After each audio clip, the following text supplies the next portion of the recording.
My optimism is rising just a little bit. We saw Deshaun Watson on practice on Wednesday, saw him again yesterday, spoke to him in the locker room yesterday.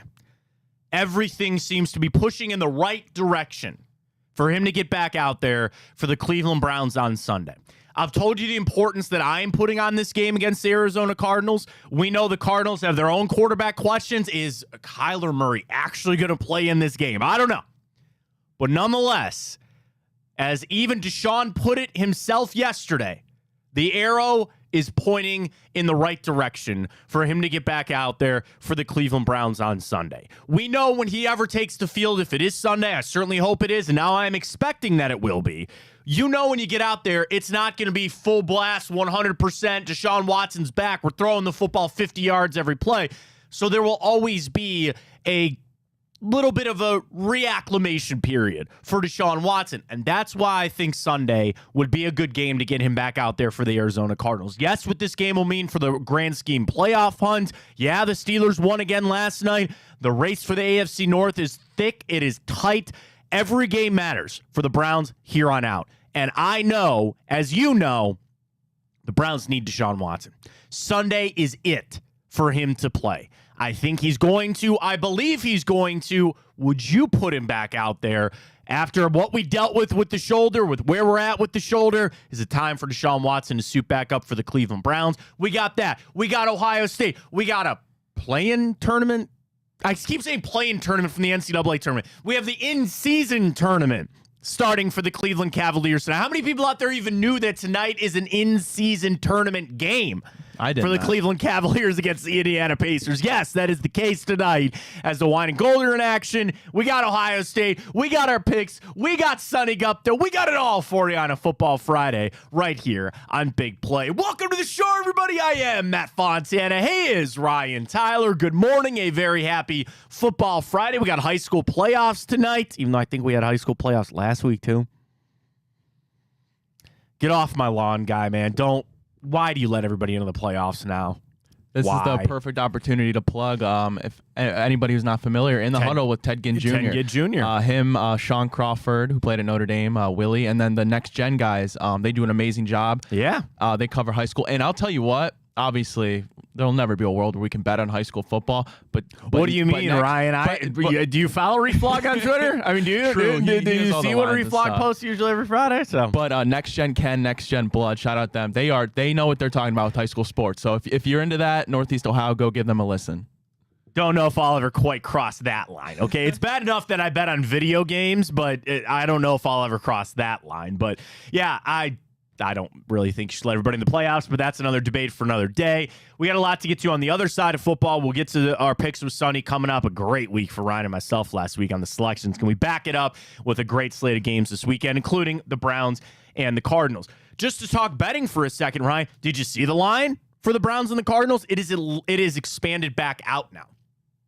I think I saw it on. I was getting ready for the show with Tipico. I think I saw it at 8. It's up. So Vegas must be feeling like Deshaun Watson's going to play. The only way I think that line would move is if Deshaun Watson plays. I actually don't think Kyler Murray, Clayton Tune versus Kyler Murray in itself is, I guess maybe that would shift the line. But I think the line moving the way that it did tells me that is Deshaun Watson. 8. I do have it at 8. I didn't want to lie to the people. I have it at 8 for the Cleveland Browns Sunday at home. So that line moved in part because it sounds like Deshaun Watson is going to play. And as we've gone back and forth on what the shoulder injury is or how he's handling it, I've made statements that I need him to play. As a fan of this team, as somebody that wants to see the Browns have success, I just feel like time has run out. You've squeezed everything you can out of P.J. Walker. And I guess this is wrong of me to say because I don't know the medical side of it. Is it actually going to get any better?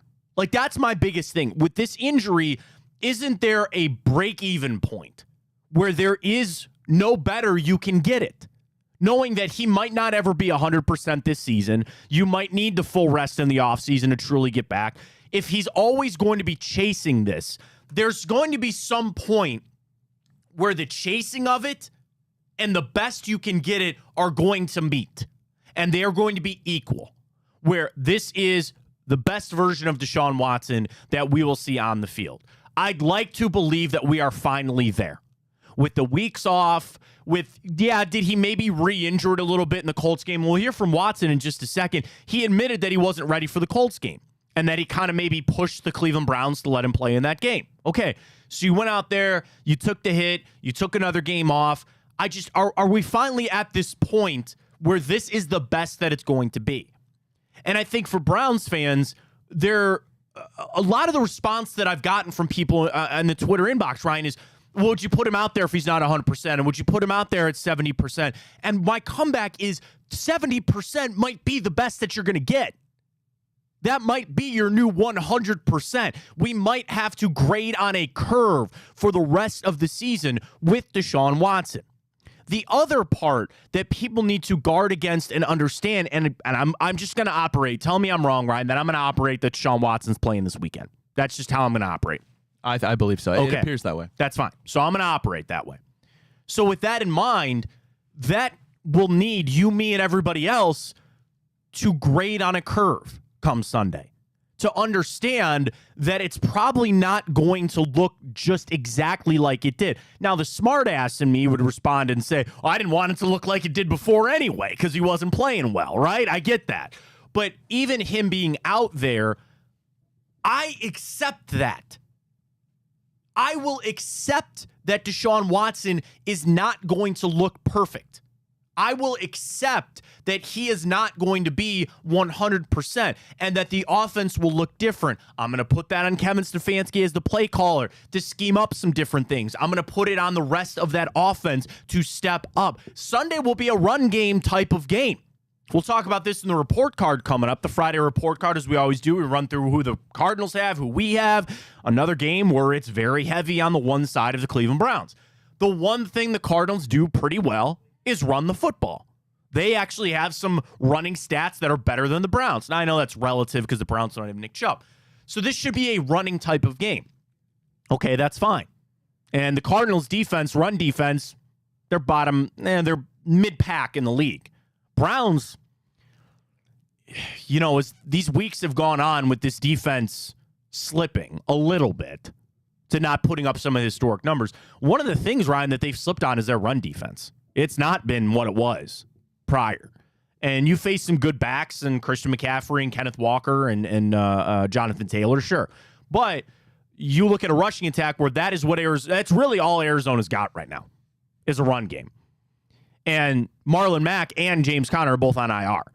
So they're fighting their own injuries over there.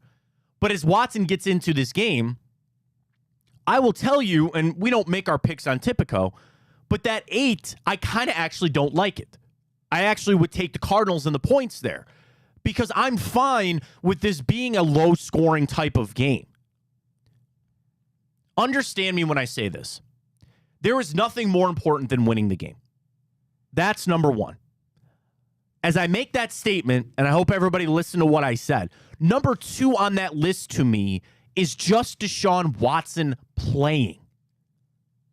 He doesn't have to throw for 4 touchdowns. He doesn't have to throw for 300 yards or 400 yards at a 15-16 average. I don't need that.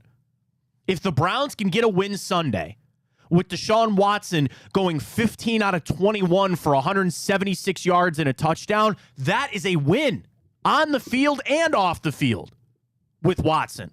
That's all I'm not asking for him to come in and light it up. This is part of the process because the other thing that Watson spoke a lot about yesterday was this process that he is on. And I know there's been levels of frustration on how they've handled this process. There's been ups, there's been downs, there's been setbacks. And you understand that this isn't a linear thing. It's not just, okay, you hit points A, B, and C, and then we're ready to go. It's been an up and down thing. Well, as he's passed all these marks to this point, the next one is him getting back into the game and him getting back into the flow. And frankly, him taking hits on that shoulder. He said yesterday to Tom Withers, there's no padding to be worn here. There's no brace to be worn here. Okay, so you're out there, you're playing. Yeah, there's a risk that he could get hit again, but that is the next mark. I guess that's the way that I look at it. As this process is going on, I feel like we're at the point for Watson to get back into the game. And I don't need him to be perfect. And I don't need him to go out there and shoulder the load for this team. And the Browns are facing a team that you shouldn't need Deshaun Watson to shoulder the load. This, again, I'm sorry, is going to be a game where I'm going to look at the defense and say, I don't want 14 points on the board from the Cardinals. And I don't think that's outlandish to do. Now, we'll talk Kyler Murray in a second. He's off the injury report. There's a whole bunch going on there, I think, with Kyler Murray. But hold that. We'll get to that coming up. Ryan, let's post our question at Matt Fontana Show. Would you play Watson this weekend? Simple as that. We've asked this question a couple of weeks in a row now.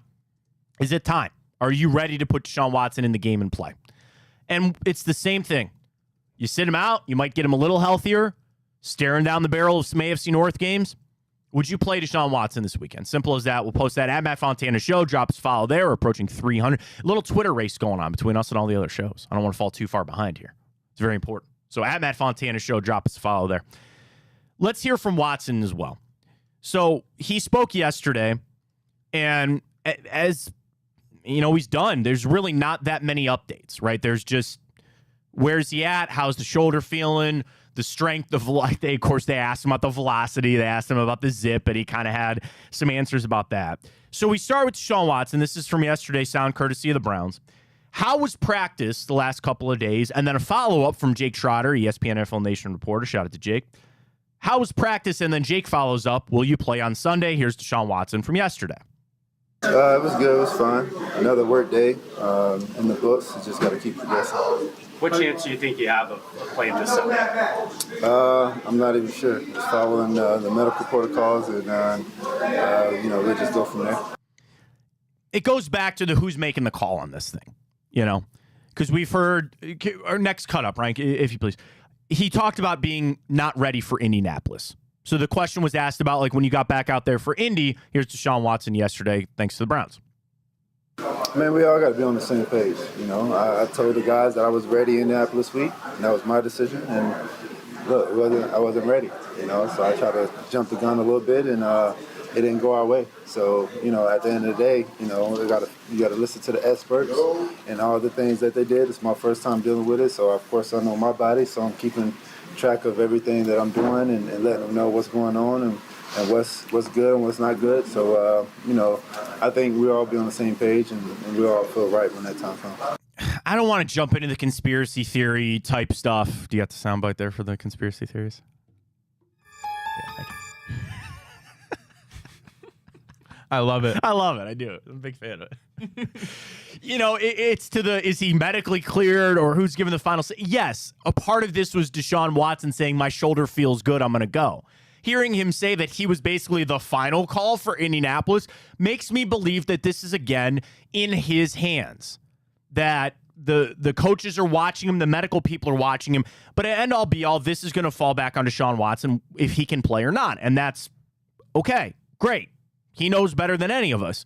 And I just believe he wants to be back out there, so he will. To play that game of who's going to give final say or all that kind of stuff, then that starts he's medically... Remember that just a couple of weeks ago? Well, he's medically cleared. He's medically cleared. Why isn't he playing? This isn't a pain tolerance thing. We had a lot of Twitter MDs. Oh, my God. And tell this, us their opinions dude, on that. We've been through a lot as Browns fans, and I know that. And this story is far from written. There's a lot of chapters to go in this. This is going to be one that I feel like, if we are so lucky to keep doing this job in 15 years, 20 years, we'll look back on this and go, man, you remember we were going through that Deshaun Watson shoulder crap? You remember that? Matt, I know we talked about yesterday about next week doing the music video for the bracket. Yes, we will. One week we need to do just like Brown sagas, like different arcs that have happened throughout the last 10, 20 years. Which ones are our favorite ones? Couch Holcomb. OBJ's dad, Manziel, Baker, the drafting of Kellen Winslow over Ben Roethlisberger because you signed Jeff Garcia. Shout out Blake and Greg Williams. Come get some. The AJ McCarron possibility. I mean, the list goes on and on, Matt. Oh, yeah. Yeah. Josh Gordon. You had what could have been the best wide receiver to ever play the football game here. Yeah, no kidding. Ever play a game here. A minor one, I don't know, it just popped in my head. Brock Osweiler. They traded for him just for the pick, and then he had to go through all of camp, and everybody's asking him, like, you going to play or are you going to be the backup? And he's like, I don't know. And then they just cut him right before camp. Oh, what's his face? That was a good one. Was it a good one? The receiver out of Florida, Callaway. Antonio Callaway had some off-the-field problems, certainly. Had to deal with him a little bit. That might be a whole March Madness 64-team bracket. Trent Richardson. I mean, yeah, it adds up. You know, Kyle Shanahan in the PowerPoint. Oh, that might be a number one seed right there, man. What I wouldn't give, I might have to put that on Blake and Greg. There is no way that they don't know Kyle Shanahan. Do you think Kyle Shanahan still has that PowerPoint saved somewhere? I'd keep it. I'd have it somewhere on a flash drive. For those that don't know, Kyle Shanahan, who's now arguably the best coach in football, was here as the offensive coordinator. He apparently left the team after giving a PowerPoint presentation to the organization about why they were so bad. You know, Mike McDaniel's on that staff too. Yeah, wide receivers coach. Yep. And that one clip of Johnny Manziel running that illegal formation play where he catches it, like he pretends he's talking to the coaches. Man. We actually had that play in high school. We had that play lined up in high school where you'd sneak a guy on the sidelines. So our play was this at beautiful, fabulous Brunswick, Ohio, Brunswick High School. My Blue Devils have been down a little bit. Shout out to Coach Pinzoni. I love him very much. So we had a play at Brunswick for a onside kick. So the play was everybody would line up normally. And then we had one guy that would stand on the sidelines. And he was our best player. His name was Dustin Zlaskowicz. Dustin is the best football player that I've ever played with. He was amazing. He was so good. A DB, wide receiver, running back. He did it all. So what we do is we would line up. Dustin, who's probably one of our fastest guys, he would stand on the sideline. And then we would crowd around him or have players crowd around him. We'd all put our helmets on so he would blend in with us, and our coach would stand there and look like we were talking to Dustin, and then they would kick the ball towards him, and he would run and try to grab it as the onside kick. So the Browns, you get it? We would line everybody else up on the other side. He would be standing by himself on the sideline, kind of like this, like looking at the coach. And then the other part of it was he didn't even look at the field. He'd be looking somewhere else, and we'd all have to yell, go, when the ball was kicked, and then he'd run and try to grab it. But I don't know if it ever worked. His body, like, isn't that the rule? You have to be like square to the line He was of scrimmage? facing the field, but he was like turning his head. Yeah, okay. I don't think it ever worked. Okay. But the Manziel one was the same thing. They ran a play. Manziel was standing on the sidelines talking to Shanahan, and what happened? Kyle Shanahan, you could see on the clip, he yells, go, and then Manziel starts running. So yeah, there's a lot of things that we've gone through. And I feel like the Watson shoulder saga that we've gone through, it's not quite to the other levels. And the other thing, to even kind of go to Sunday, and this is part of the reason, truthfully, why I want Watson to play. I want this thing to be over. I do. We've all wanted this to be over. Watson didn't want to get hurt. The Browns didn't want him to get hurt. But we want this to come to an end. And you and me and everybody knows it will never come to an end until he gets on the field and actually starts winning and doing the things that we expected for Deshaun Watson. Again, off the field in contract, I'm not talking about that. You still traded for a franchise guy that when he showed up here, everybody had a little belief like, okay, this might finally be the guy to take us where we want to go. So it's the wanting of that. That's truly where I'm even at with Watson's injury. I want the injury to be over so we can get back to what I want, and that is winning football. And talking about football and starting to believe in all the things that we hoped were possible when you got Deshaun Watson. And yes, everything else on the other part of this team. This isn't Watson when he was with the Texans that one year where you had nothing else. I know that this team is built. I know that there's talent all over this field. And I feel like we're just being held back by it. It's by nobody's fault, but we are being held back. I want him back out there so I can just turn all of our attention back to trying to win and make the playoffs and make some noise when we get there. And this is the hurdle that we have to get over. Now, when it's all said and done, I talked about doing this show in 20 years, Ryan. When we all look back on this, we will have perspective. We will know how it played out. And if it all led to a Super Bowl, then, oh, yeah, man, we could laugh about it. Ha, ha, ha. Oh, man, that was such a tough time. It goes bad, we're all going to look back on it and go, oh, my God, remember when it all started on, one hit unraveled everything. Well, time will tell. But for this point, I'm ready just to get back. I just want to get back to football. I just so badly want to get back to just football. And I know he does too. So our Twitter question is up. I'm very clear on this, Ryan. I'm ready for him to go. 70%, 20%. I don't know about 20%. Honestly, like, I mean, 20, like, that's kind of my thing. Almost at any percentage, I'm ready for him to go out there. I just want to, like, just go. 50%. And he said he wouldn't put a percentage on it. He couldn't do that. But, like, and I get, because, dude, I already got in the Twitter inbox. Well, you know what? Like, if we would have just, given him another week, I think I've given him enough time. You know what I mean? And I'm not a doctor. I'm not a physical therapist. But it's enough time. So I'm ready for him to get out there. Ryan, cast your vote, please. Yeah, I'm ready for him to go out there. And I mean, we saw him practicing 2 days in a row now without that tape on it. So it looks like he can throw the ball pretty comfortably without much support. And yeah, I guess it just depends, after 2 days of practice, how he's feeling. Because if he's way too sore and we can tell he's not going to be the same come Sunday, then that's a different story. But it appears it's trending in the right direction. And we've been waiting for some good football from Deshaun for quite a while. We got a little bit of taste of that Tennessee game, but I'm ready to see it against the Cardinals again. Well, speaking of the Cardinals, Kyler Murray off the injury report, and Jonathan Gannon telling the media yesterday, actually a couple days, he's fired up and ready to go, and he could potentially play this week, but it's not decided. So I think with the fact that Murray is off the injury report, I don't know. And obviously, I'd rather play Clayton too. I'm not so high and mighty that I'm like, oh, well, I'd rather play the better quarterback, and that means more. Screw that. I don't care. I'd rather play Clayton too.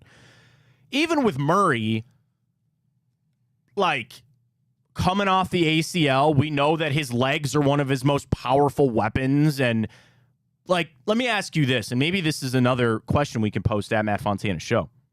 Would you be concerned if Kyler Murray played? Would you be worried? Would that as a fan going into this game, if they announced later today that Kyler Murray was going to get the start for the Arizona Cardinals, would you actually be worried about that? I'd like to sit here and say I don't think so, because he hasn't played in a year.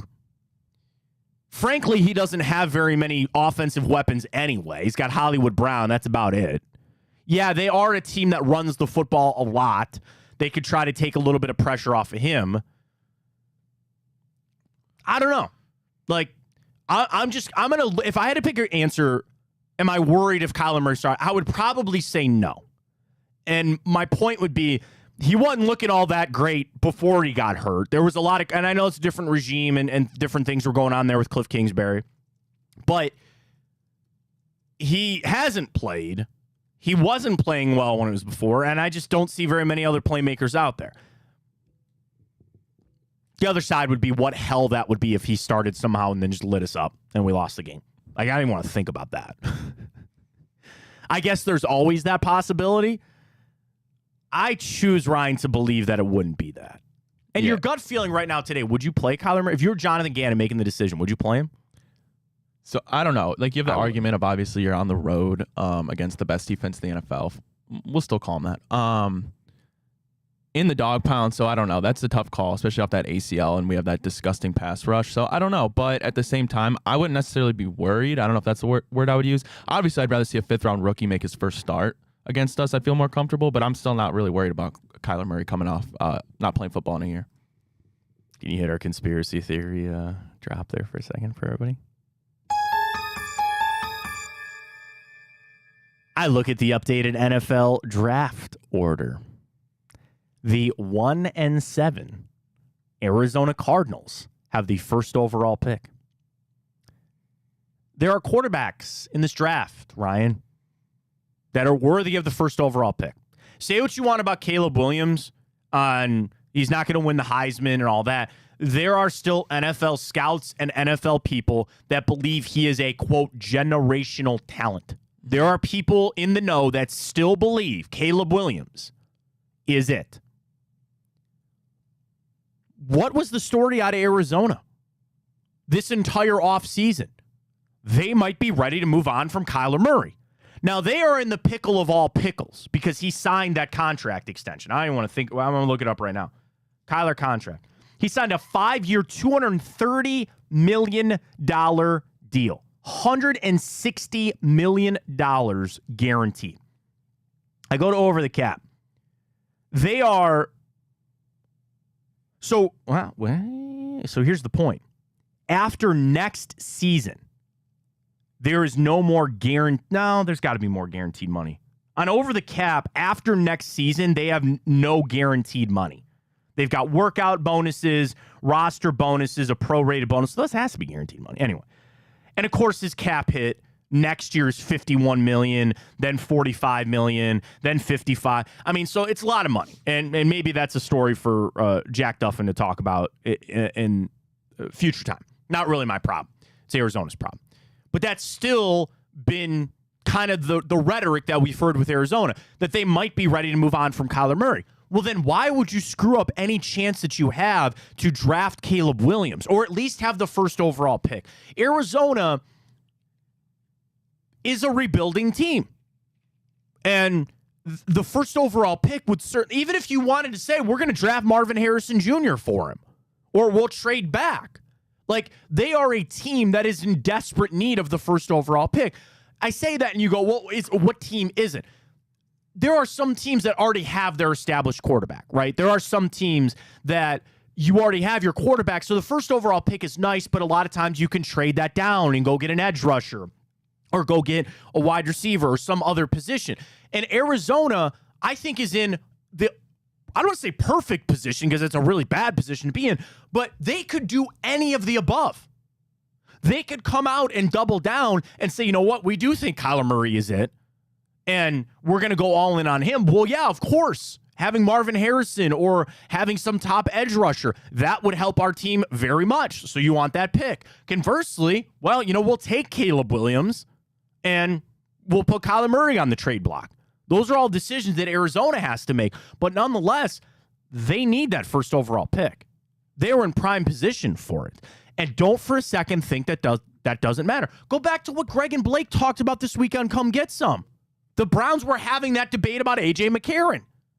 Blake said that the front office knew that they didn't want to screw up their first overall pick chances. That factors in. They tell you it doesn't, and that's a lie. We all know that. Does it factor into Jonathan Gannon making his decision on who he starts or not? Not directly, but you know that's in the back of his head. And I get that, okay, well, you know, the other 52 guys on the roster, and you got to keep them, and chip, cheerio, and got to keep them motivated, and we got to go out and play, and all that kind of stuff. You know the game. You know the game that's getting played. And Jonathan Gannon knows he's got next year. Add the Rob Chijinski thing to our brain.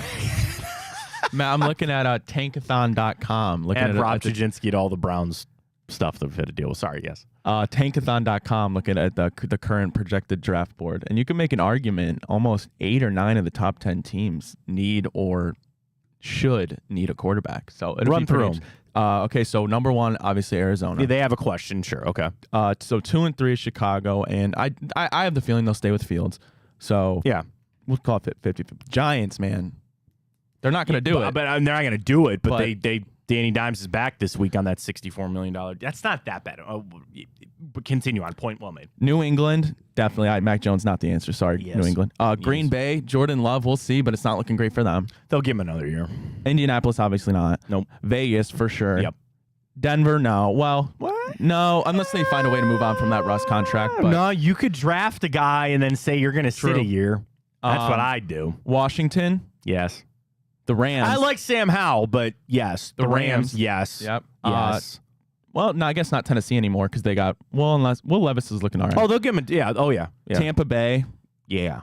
I would say so. Sorry, Baker. So that's the top 14 teams, and right there, that's a lot of quarterback needy teams. I'll do you one even better. Again, that helps Arizona. Yeah. You have quarterback needy teams, right? And it more syncs up with the fact that you have a draft with quarterbacks worthy. Yeah. You know what I mean? Like, this isn't a year where you're looking at Blake Bortles and you go, oh, crap, we're in a lot of trouble here. There are 3 or 4 guys that should go in the first round. Caleb Williams, Drake May will be up there. I see J.J. McCarthy in a lot of first-round mocks as well. And then you got possibly Penix and Bo Nix. Sure. Yeah. Oh, yeah. Yeah. So, I mean, that's the perfect storm. So that's where, as Arizona, that factors into this weekend, right? Like, if you would start Kyler Murray or not. You and me and everybody knows Kyler Murray would give the Arizona Cardinals a better chance to win against the Browns on Sunday than Clayton Tune. The thing is that what Arizona wants? On top of, Kyler Murray, I guess my thing is, are you really going to start him after a week of practice? And I know ACL injuries have just become kind of the norm. They become Tommy John surgeries in baseball where they are so many done and they have this down to a science and they know exactly what they're doing and guys come back sometimes just as good as they were before. Where, ACL injuries 30 years ago, you were done. There was nothing to be had. Achilles injuries, you're done. Now Aaron Rodgers kind of come back in 5 months. I understand all of that. I'd have a really hard time pulling the trigger on Kyler Murray after 3 practices.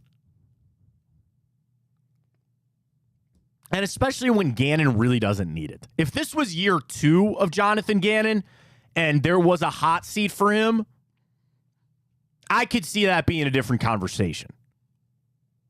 I don't know. I maybe it's me trying to project this. Maybe it's me trying to push this that I want Clayton Tune to play over Kyler Murray.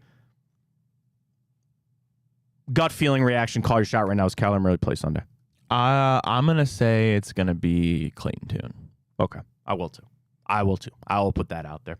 Let's flip over to some basketball. We'll keep going with the Browns because coming up we have our Friday report card. We'll get to our picks. Cavs back in action tonight. Ryan, you didn't even know this is the game 1 for the Wine and Gold in the NBA play-in tournament. There's a little bit of news that came out for this play-in tournament that now the coaches are going to get paid for this. So the NBA in-season tournament is something that will be introduced for the first time this year. It was announced in the offseason. Let me break down the format for everybody because you might be saying like, well, wait a minute. Does this game count for the regular season? Why the hell does the court look all weird? Well, the first thing you'll notice is, and I do think this is a good idea from the NBA, when they play in-season tournament games, they will play on a different court. And if you haven't seen the courts, some of these are like vibrant neon green. I mean, they're crazy. The Cavs court's the only one that looks semi-normal compared to all of them. So the whole point is that when you watch the game, you know that this is an in-season tournament game. So here's how this works. It's a similar in-season tournament to European soccer. There are 6 interconference groups of 5. There are 3 groups in the East and 3 groups in the West. On Tuesdays and Fridays in November, there will be group games for each of the other teams in their pool. You will have 2 games at home and you will have 2 games on the road. These games count towards the regular season, but then they also count towards pool play in the in-season tournament. Then 4 teams from each conference will advance to a single elimination tournament. The 3 pool winners, in addition to a group runner-up as a wild card from each side.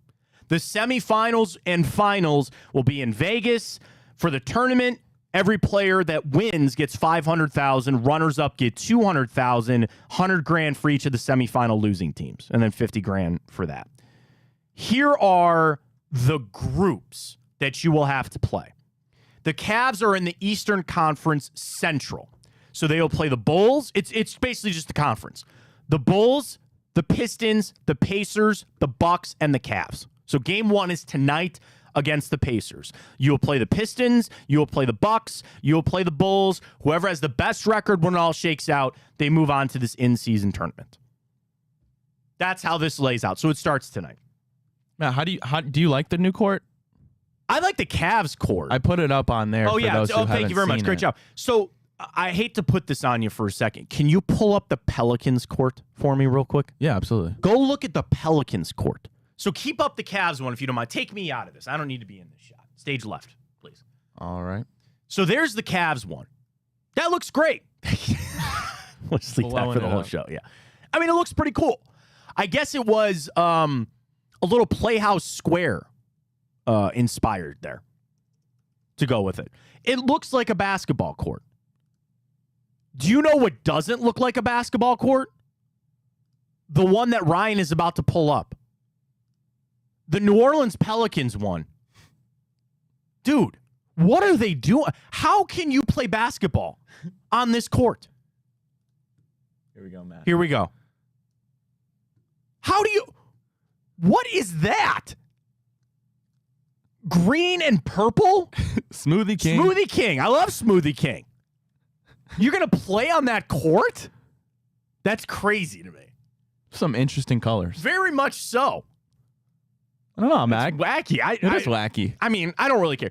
To the question about how does anybody feel about the in-season tournament, I don't really care. I don't. Like, do I want these players to get $500,000 if they win it? Sure. It's another way for the NBA to try to take control on this tanking. Not tanking, I'm sorry. Resting players. I truly believe that that is the motivation. Now, will they make more money off of it because they're going to broadcast the semifinals and they're trying to act like this is some added thing? No. Do you want to know why they did this? To try to continue to incentivize playing your players in the regular season. I don't think the coaches matter. I don't think they care. But they're supposed to. They're supposed to act like they care when they really don't. Does it matter to you? I not really. I want to beat the Pacers tonight, frankly, because I'm going to take the Cavs on Tipico, -2.5.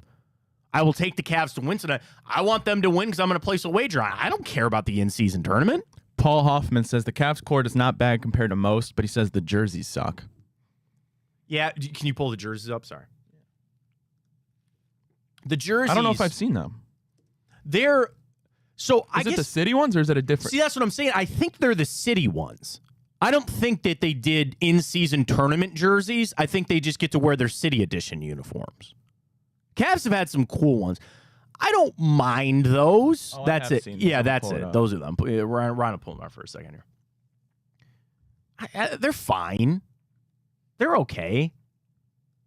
I mean, the bigger question is, how do you feel about the wine and gold? Like, I come from an era where I loved the black and blue, the Whammer years, as we call them. There they are, Matt. Yeah, there they are. They're okay. They're all right. They're definitely, I've seen some worse ones. Well, so. I mean, the thing is, sometimes with that, doing less is more. You don't need to have all these. Remember when the year that they did it where it was all the rock stuff and they were like, hey, this letter is from the Ramones and this letter is from a Led Zeppelin album and all. I thought that was kind of cool, but sometimes less is more. Yeah. I kind of like the number. The I was font. just gonna say the number is a little freaky to me though. The fact that it's like off kilter there a little bit. Yeah, but that's fine. I mean, less is sometimes more. When you got to go to these extremes in the NBA, they're trying to make something that truly doesn't matter. They're trying to make this in-season tournament matter when really to the fans, to you, to everybody, it doesn't, and especially to the players. To some of the now, granted, $500,000 is a lot of money. But to some of those guys, it's not. Yeah, Paul says it's. He thinks it's definitely for like TV rights. Oh yeah, the NBA did this for two reasons, and it was both about them: money that they could sell the advertising, and to try to put more pressure on these teams to not rest players. I guess you want to know what? Give credit to the NBA for this. They felt like there was a problem brewing with how teams were resting players, and they stepped in and they nipped that in the bud, or at least try to nip it in the bud. And whether or not it's being effective or whether or not it was the right way to do it, give them credit for that. They felt like they had a problem starting up with these players sitting out, and they acted. I don't know if it was good act, but they acted on it quick. I'm going to pick the Cavs to win tonight because it's a regular season game. I really don't care about the in-season tournament. Yeah, I'm going to pick the Cavs as well. Yeah. I believe Ty Jerome's out. Not a huge deal, but I think Darius is still a game time decision. I hope he plays tonight. I do as well. And especially, I've been missing him. My God, we better get to Tipico now. Because if he goes... God, Browns are -360. I accidentally clicked on the Browns just money line on Tipico. It's pretty big.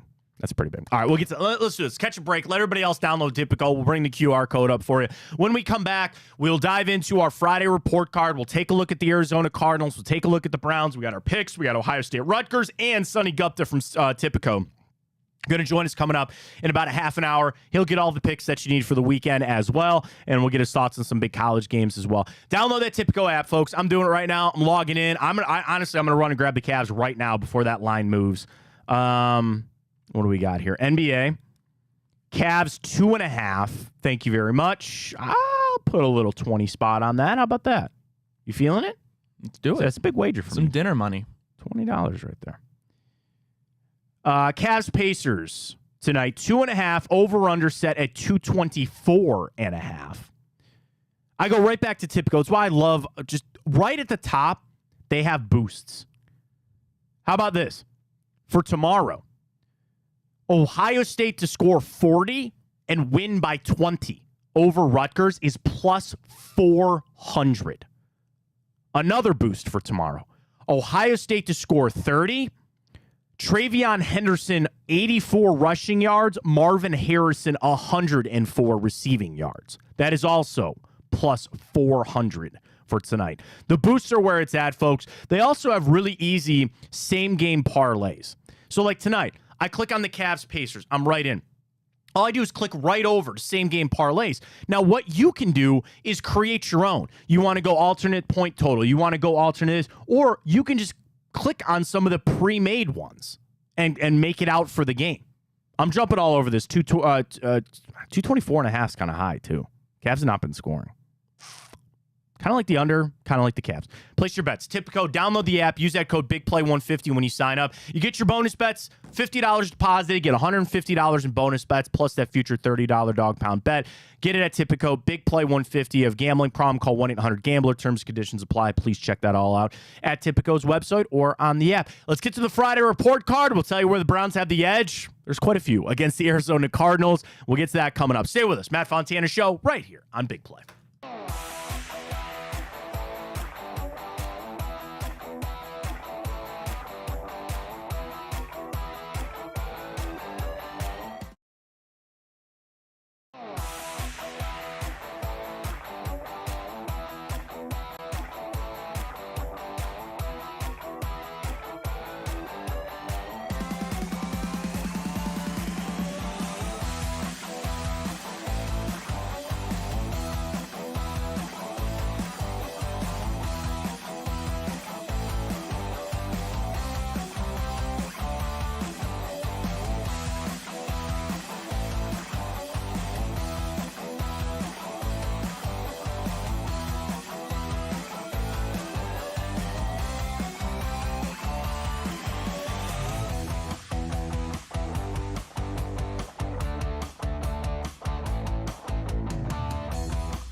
Who's that guy in the Browns uniform? I don't know. We have not Haven't put seen him in a Deshaun while. Watson in weeks, man. We have not been able to put Deshaun Watson up there for weeks. Manifesting it, Matt. Finally.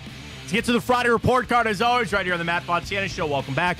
We'll take a look at what the Browns got. We'll take a look at what the Arizona Cardinals got. We start with the quarterback, and we are going to put this out in the EFO, so we're going to probably get a little bit of goodwill here that Deshaun Watson will play. You see, in his time this year, 81 quarterback rating, 62% completion percentage, 4 touchdowns, couple interceptions. I think the interceptions probably are the biggest knock on Watson.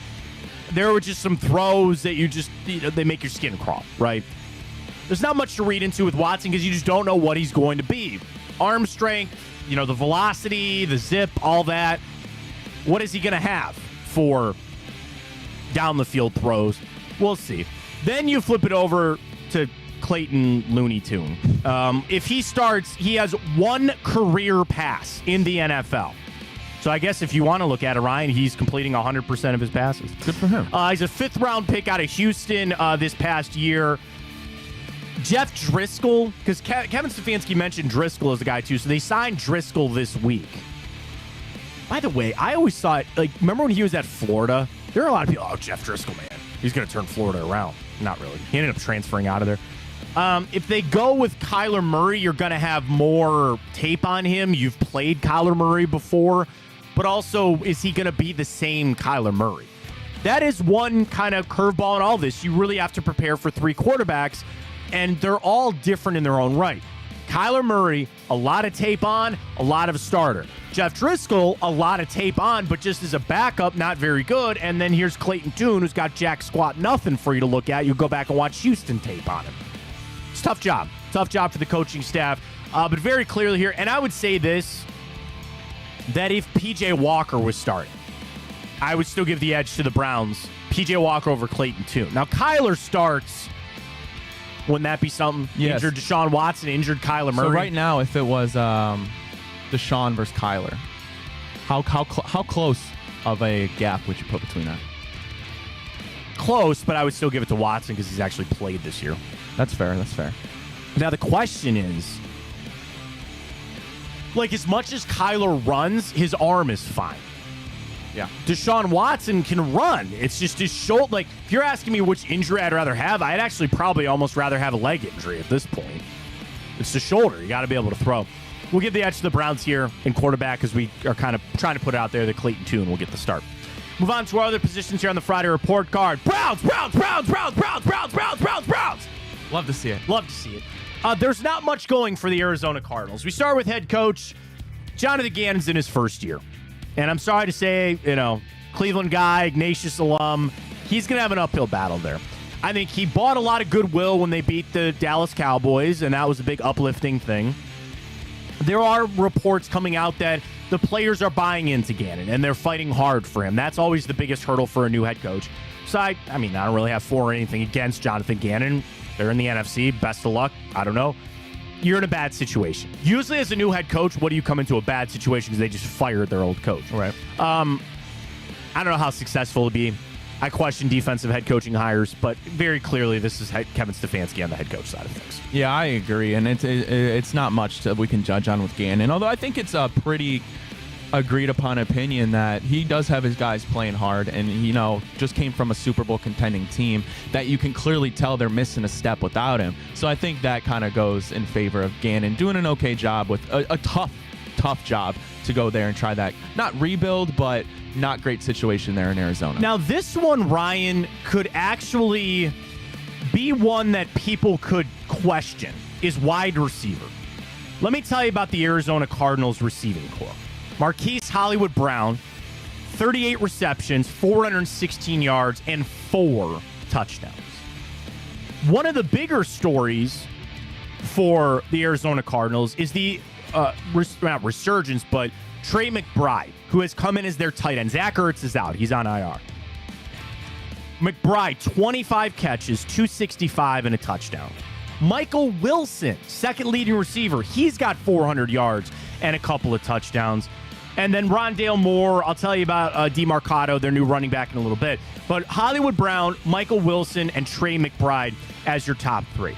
I go over to the Cleveland Browns. Amari Cooper's got 478 yards. they don't have another 400-yard receiver. They have 2 for Arizona. McBride, 265. David Njoku, 293. And they both have a touchdown.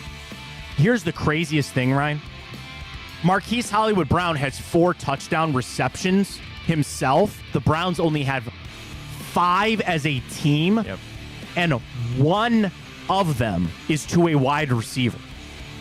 Jerome Ford has 2. Harrison Bryant has 1. David Njoku has 1. Amari Cooper has 1. Marquise Hollywood Brown has 4. Michael Wilson has 2. So their receiving corps has 6 touchdown receptions. Ours has 1. Yes, we traded away Donovan Peoples-Jones. I could make the case that this should be Arizona. Strictly from a pass-catching thing. Yeah. And have they had relative better quarterback play, I guess, with Dobbs versus like Walker and Dorian Thompson-Robinson, but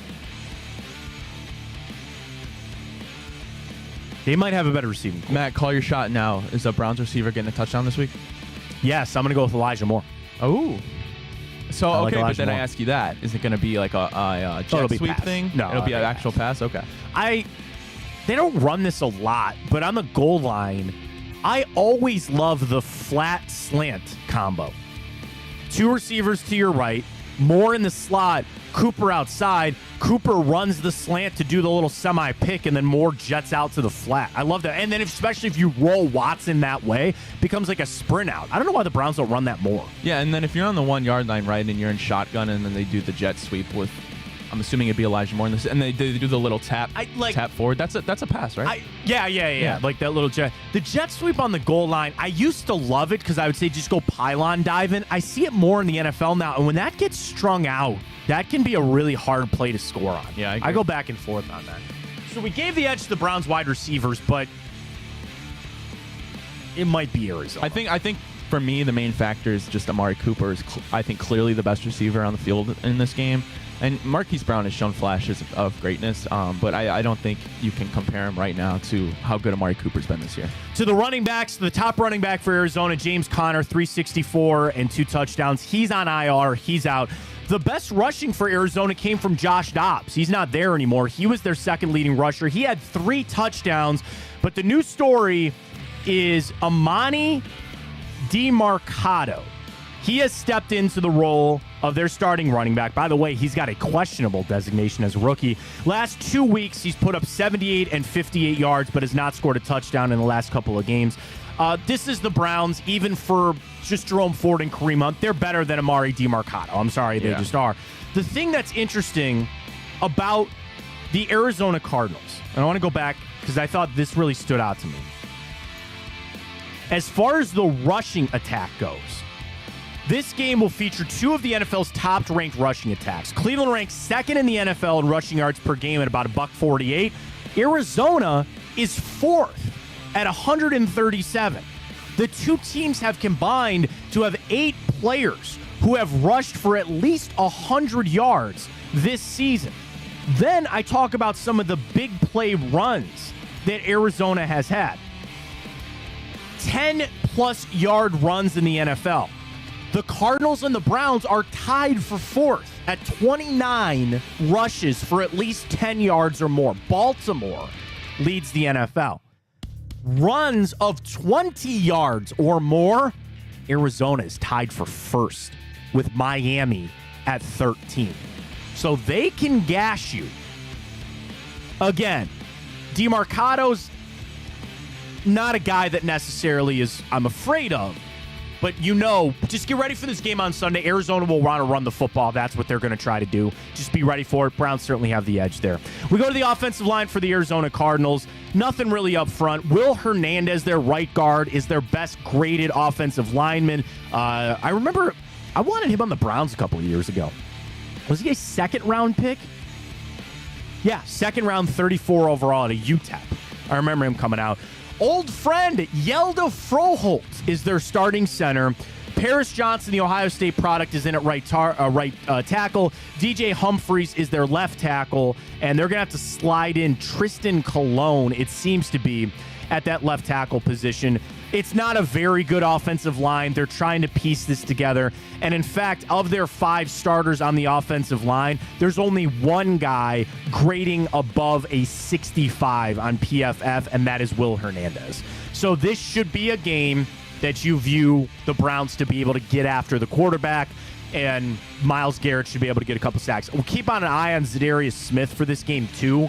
I'm cautiously optimistic that he's going to play, but their 2 tackles are their 2 worst offensive linemen.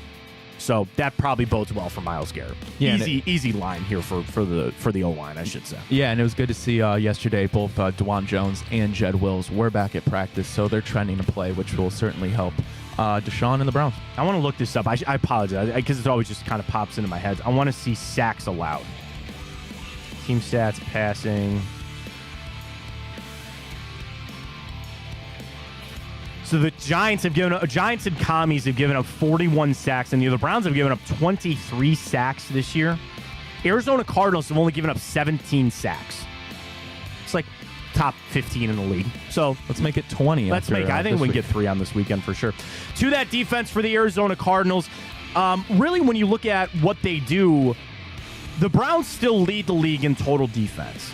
As far as total defense, Arizona's like the 10th worst. They give up 355. The thing is, we talked about the Browns' rushing defense. Where Arizona really struggles is stopping the run. So you would believe that they would be able to kind of have their way. There's nothing that the Cardinals really do well on defense. They're middle of the pack when it comes to passing. You should be able to run. The biggest question that I look at is the sacks. So here's another stat that comes out. The Arizona Cardinals are one of only a couple teams in the NFL that has 8 players that have at least 1 sack. Arizona's 24 sacks ranks 8th in the NFL, and they are tied for 4th with 43 TFLs. And in fact, in Arizona Cardinals history, which I think even goes back to, where were they before? I don't remember. Anyway, they are on pace. This is their second best start through 8 games in franchise history with 24 sacks. Wow. So they're on pace for 51, which would be the most in franchise history. Now, the thing is, they don't do it like the Browns do it. When you look at the Arizona Cardinals and their sack totals, it's like 3.5, 4.5. And I mentioned it again. They have 8 different guys that at least have 1 sack. Zaven Collins, I guess I would look at and say is their best pass rusher. The most sacks they have is a guy, their linebacker, Dennis Gardick. He's got 4. So it's more quantity over quality. They have a lot of guys that can try to get after it. It'll be on the Browns' offensive line to try to limit it. Browns' defense, the biggest question for me will be Greg Newsome. If he can't play, you're going to have to turn over to Cam Mitchell. Yep, that'll be a good test for him. Special teams-wise, Browns are up there. Borkes is having a great year. Charlie Hewlett's the man, and Dustin Hopkins doesn't miss. So there you go with the Browns and the defense. All right, Ryan, 'tis the time for our picks with Tipico. We line up, and we are coming off a hot week. Do you have the numbers up there? Yeah, you want to do a little quick transition? Let's do it.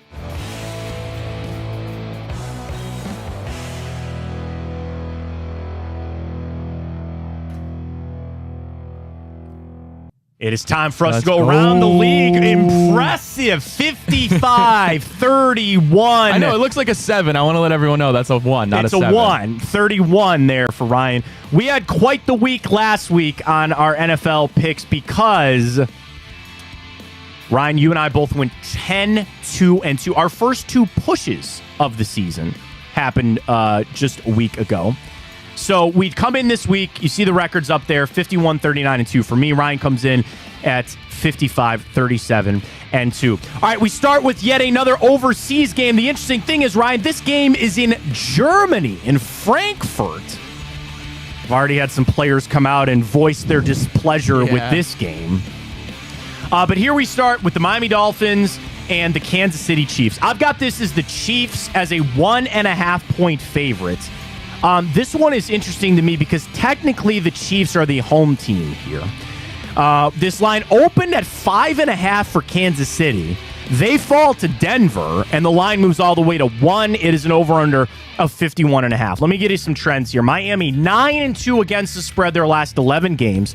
They are 4-2 against the spread their last 6 games against Kansas City. Now, again, this is on the road because this is technically a home game for Kansas City, but I bring up the road stats because this is truly a road game for both of them. Miami is only 2-7 straight up in their last 9 games on the road. They're only 2-4 against the spread with their last 6 games when they're on the road against Kansas City. You flip it over for the Chiefs, 5-2 against the spread their last 7 games, 14-2 straight up in their last 6. And again, it's home, but it's not really, so I'm not going to bring that stat up there for Kansas City.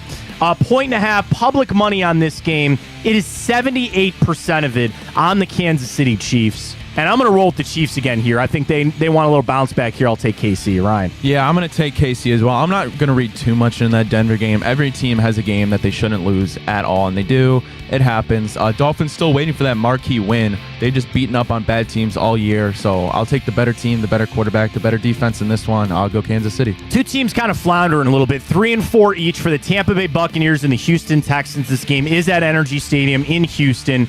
This line opened at 2.5. It has stayed at 2.5. Tampa coming in, they've lost 3 straight after they lost to Buffalo last week. For Houston, a little bit of a shocking loss against Carolina, if you want to call it that. It is Texans, the customary home 3-point favorite. Tampa Bay coming in, they are just 5-10 against the spread their last 15 games. Tampa's only 1-4 straight up in their last 5 games against the Houston Texans. You flip it over for the Texans, they're covering right now. 4-1 against the spread their last 5 games, but they're only 2-8 straight up in their last 10 games at home. How about this, Ryan? The Houston Texans are 0-5 against the spread their last 5 games when they are the favorite. Public money 50-50 on this one. 3 Houston. My gut said the Bucs because I just don't know if I trust the Texans to cover. I'll take Tampa Bay. I'll take them to cover in the points. Ryan. Yeah, I'm going to ride with you on this one as well. Texans without Laramie Tunsil, or most likely without him. And I think Devin Singletary is going to get the start because Damian Pierce is hurt as well. I've been riding with the Texans a lot this year, but I'll ride with Baker in Tampa. What if we heard about Matt Stafford this week? Rams travel to Lambeau to take on the Packers. 3-point home spread favorite here for the Packers. He's got that UCL thumb injury after he smacked it on a helmet. The other thing is he's got a rib injury, too, for Stafford. So I don't know if he's going to play in this. I don't think it is. I think it's going to be Brett Rypien. Oh, God. Rams are 3-5. Packers are 2-5. The spread opened at a pick'em. It is now the 3 for the Green Bay Packers, probably because of that. Packers are starting to flounder just a little bit. They've lost 4 straight. Rams have lost 2 straight. Start with the Rams on some trends here. Rams are only 5-14 straight up in their last 9. How about this? The Rams are only 1-8 straight up in their last 9 games against Green Bay. They are 0-9 against the spread, their last 9 against the Packers. And the Rams 2-9 straight up in their last 11 games on the road. Their last 5 games in Lambeau, they've not covered for the Rams. Green Bay, I wish I felt better about them. I just don't. 1-4 against the spread their last 5. 1-5 straight up in their last 6. I'll take the Packers in this one just because I think the Rams they're about cooked. So I'll take Green Bay minus that 3. I'll actually, we'll have our first differ here. I'm going to take the Rams. Okay. Although, obviously, Trust me, I don't feel good about the Packers either. And it is in Lambeau, which we know is historically a very difficult place to win. However, those stats did come with the majority of Brett Favre and Aaron Rodgers. So, but they might be without Puka Nacua. He was pretty limited in practice. But Packers might not have Jair Alexander, arguably their best defensive player. So this is kind of honestly a pick-me, even though the spread's -3, but I'll roll with the Rams in this one. 57% of the public money is on the side of the Packers. One of our biggest spreads of the week, and it goes to the New Orleans Saints, but it's more about the Bears. This is at the Superdome. Saints coming in 4-4, maybe a little rejuvenation there for the Saints. We know for the Bears, they will not have Justin Fields yet again. This game opened at 4.5. It is all the way to 8.5. Chicago, 2-16 straight up in their last 18 games. They don't play the Saints well either. Chicago, 2-5 against the spread their last 7 games against the Saints, and they have not won in their last 7 games against New Orleans. Chicago Chicago, 1-7 against the spread on the road. The Bears are 1-6 straight up in their last 7 games at the Superdome. New Orleans, dude, 2-6-1 against the spread their last 9 games. 0-5 against the spread their last 5 games at home. It's 8.5. I don't like it at all. 70% of the public money is on the Saints here. I'll ride New Orleans, but I don't like it. Yeah, this one's tricky. I like it at 6.5. I would like it at 6.5 a lot more too, but It's not the world we live in. Tyson Bagent magic, I'm not sure it really lasted very long. The one game, I'm not sure it's going to get re-sparked here. Saints are so happy Alvin Kamara's back. That, and I really am starting to, like, the Saints are going to start turning this thing, I think, a little bit. Watching that game last week with them, yeah, Kamara, you still have Michael Thomas, you have Chris Olave. They're mixing in Taysom Hill a little bit more. I'm just trying to give the Saints some goodwill here because I want them to cover that 8, but that's a big number. Man. Yeah, I'm gonna go with the Saints, maybe against my better judgment, but I'd like to see Chris Olave get in the end zone more than once this year. Well, the Vikings season has certainly taken a turn here because they will be without Kirk Cousins. They have Josh Dobbs, but he's not starting in this game. They take on the lowly Atlanta Falcons, 2 teams at 4-4, but this just has the writing of just being the dog game of the week. It is a 4-point spread on the side of the Falcons. It opened as a pick'em game. Of course, with no Kirk Cousins, Minnesota coming in, they had won 4 out of their last 5. I don't think that trend will continue. The Falcons are just on this win-loss thing. Beat Houston, then they lose to Washington, then they beat Tampa, then they lose to Tennessee. So this seems like it'll be a turn and a win here for the Atlanta Falcons. For Minnesota, all the trends are good, but I can't do them, Ryan, because they don't have Kirk Cousins. The historical thing is Minnesota plays Atlanta really well. Minnesota is 4-1 straight up and against the spread in their last 5 games against the Atlanta Falcons. The Falcons are only 1-6 against the spread their last 7 games, 2-4 straight up in their last 6. But the Falcons are 5-1 straight up in their last 6 games at home. I'll let you go first here. Falcons minus 4.5. You want the public money on this one? Yeah, let's hear it. 50-50. Figures. 50. I'm gonna go with the Falcons. I think with Taylor Heineke coming in, maybe a reignition of the That's offense. a good point too. I forgot about that. Home team on this one. This might be one of the tougher ones of the week. I'm gonna roll with the Falcons. Against my better judgment, I'll take Minnesota. All right. I just can't take all the favorites, so I'm going to take Minnesota on this one. Seahawks on the road traveling to take on the Baltimore Ravens. The Ravens, a big 6-point home favorite here against the Seattle Seahawks. Coming into this one, of course, Seattle 5-2, just coming off that win off the Browns. Ravens seem to hit their stride. They are 6-2. M&T Bank Stadium opened at 4.5. It is all the way to 6. Of course, Seattle, they've won 5 out of their last 6, but they beat Cleveland, Arizona, the Giants, Carolina, and Detroit. Don't know how good they are. And then for Baltimore, 3 straight wins, but over 3 straight bad teams. Arizona, Detroit, and Tennessee. Seattle coming in 4-1-1 against the spread their last 6 games, but they're only 2-5 against the spread their last 6 games on the road. Baltimore 7-3 against the spread their last 10 games, but they're only 2-6 against the spread their last 8 games on Sunday at home. This is a 60-40 public money on the side of the Baltimore Ravens. This is one of the games I got a sneaky feeling about, Ryan. And I'm going to go Seattle to cover. Okay. Baltimore will win. I think this is one of those letdown games coming for Baltimore. Seattle to cover. Yeah, 6 is to win by a touchdown. That's insane. The Seahawks are 5-2. Yeah. 5-2. I don't like that at all. Well, Yeah. I like it because I'm taking Seattle. I'm going to go with actually the Ravens on this one. Seattle did not look great whatsoever against the Browns. The Browns obviously, probably you could say, should have won that game. They travel across country to take on another AFC North opponent. Ravens are hot. Lamar's playing really good. I'm going to take Baltimore in this one to win by a touchdown. We go up to Gillette Stadium, the 2-6 lowly Patriots welcoming in the 3-5 Washington Commanders. This is a 3-point home favorite for the Patriots. Opened at 2.5. It is to 3 now. Washington has lost 5 out of their last 6. They put up fights, though. They put up a fight and a loss to the Giants, and they put up a fight against Philly. New England losing to Miami. They got that shocking win over Buffalo. Washington 1-4 straight up in their last 5 games in New England. But how about this? Washington is 7-3 against the spread their last 10 games on the road, and they are 4-2 straight up their last 6 games when they play at New England. For the Patriots, nothing's going well. 1-6 against the spread their last 7 games at home. 2-10 against the spread their last 12 games. Public money on this one. Again, 60-40 on the side of the Patriots. Want me to go first? Yeah, you're probably going to bring up how Washington traded away everybody.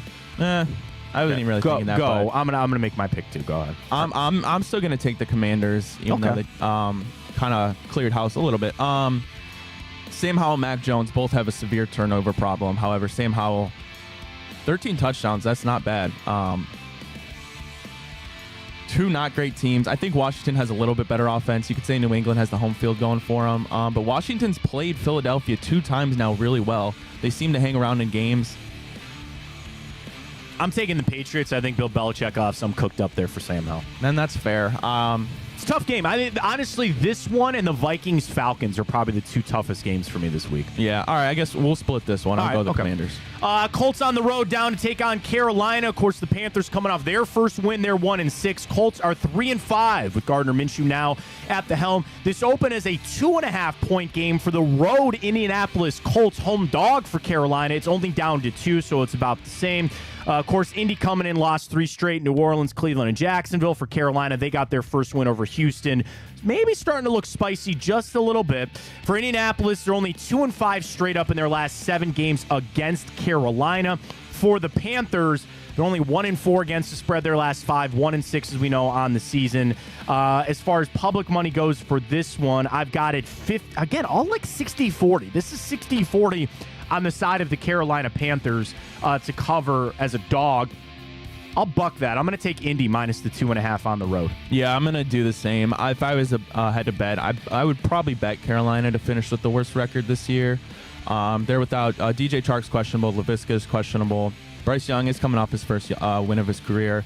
But I think the Colts overall are a better team, and I think they'll travel, so I'll take Colts team out. Late slate gets pretty good here, and we start 4:25 at Lincoln Financial Field. The 7-1 Philadelphia Eagles welcoming in the 5-2 Dallas Cowboys. This open is a home 2.5-point favorite for the Eagles. It's just a 3, so it's held pretty standard all week.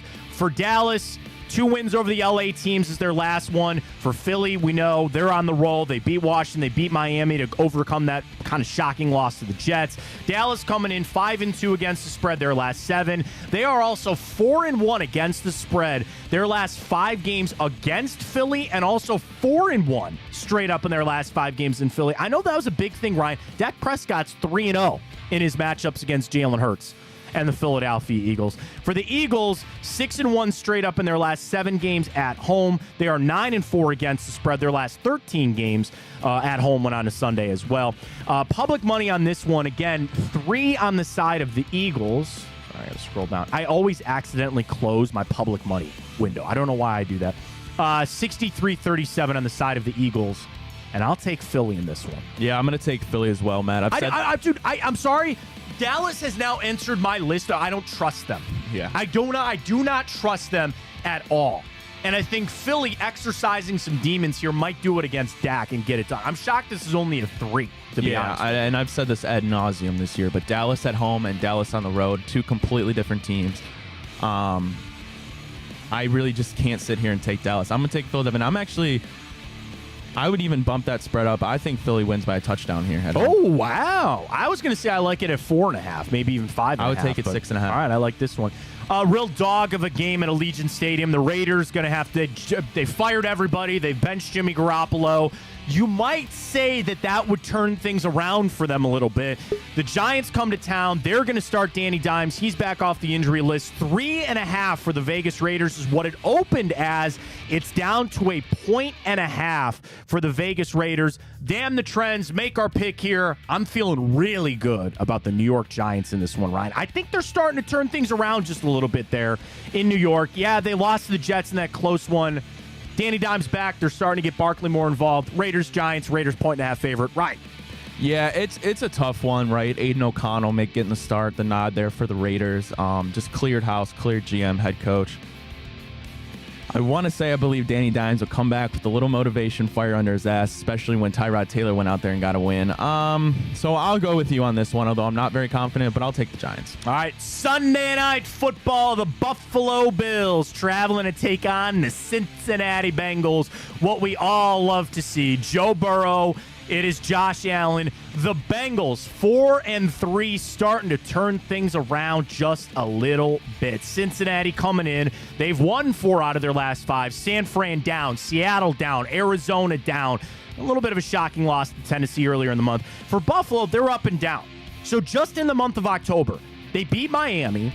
Then they lose to Jacksonville. Then they beat the Giants in a low-scoring one. Then they get upset by New England, and then they come back and they beat Tampa, although by just a touchdown in that game. This is 1.5 on the side of the Bengals. It opened at that. Actually, I'm sorry. It opened as a 1.5-point favorite for Buffalo. It's now a 1.5-point favorite for the Cincinnati Bengals. Some quick trends before we get to Sonny Gupta from Tipico. Buffalo coming in. They're only 1-4 against the spread their last 5. And they are 1-4 against the spread their last 5 games against the Bengals, 2-5 straight up in their last 7 games against Cincinnati. For the Bengals, turn it around, as I mentioned, they are 9-1 straight up in their last 10 games at home. I don't want to make this one of my locks, but I feel really good about this pick, Ryan. Buffalo Bills will win that football game. Give me the Bills plus that 1.5. Right. Yeah, it's a great game. It should be an awesome game. An emotional game for sure, especially with that's right, DeMar Hamlin. That's right. The last time it just seems like Bengals. Every team has another team's number, and it just kind of seems like the Bengals are that team for the Bills. Home team here. Bengals are hot. I'll go Bengals. The only thing is, I think Cincy, as hot as they are, I think they're going to stumble. I think they'll stumble at a point, so we'll differ on that one. Bills and Cincy. Can we get right to Sonny? I think he joined us. Is he ready to go? I believe so. All right, we bring in Sonny Gupta from Tipico. Use that code BIGPLAY150. Sonny's heard some of our picks, and I'm maybe glad that I didn't get to see Sonny, because some of those picks he's probably looking at, it's like, ew, what are you guys doing on your pro picks there? We bring in Sonny Gupta joining us from Tipico. Use that code BIGPLAY150 when you sign up. $50 deposit. Get that $150 in bonus bets, plus that future bet coming up with our friends at Tipico. Basketball's rocking. We know, of course, college football. That's where we'll start with Sonny. Actually, as we bring Sonny in, the first thing, was there a pick that you heard us make there, Sonny, that you were just like, oh my God, that was terrible from our pro slate? Or did you like most of our pro slate picks there?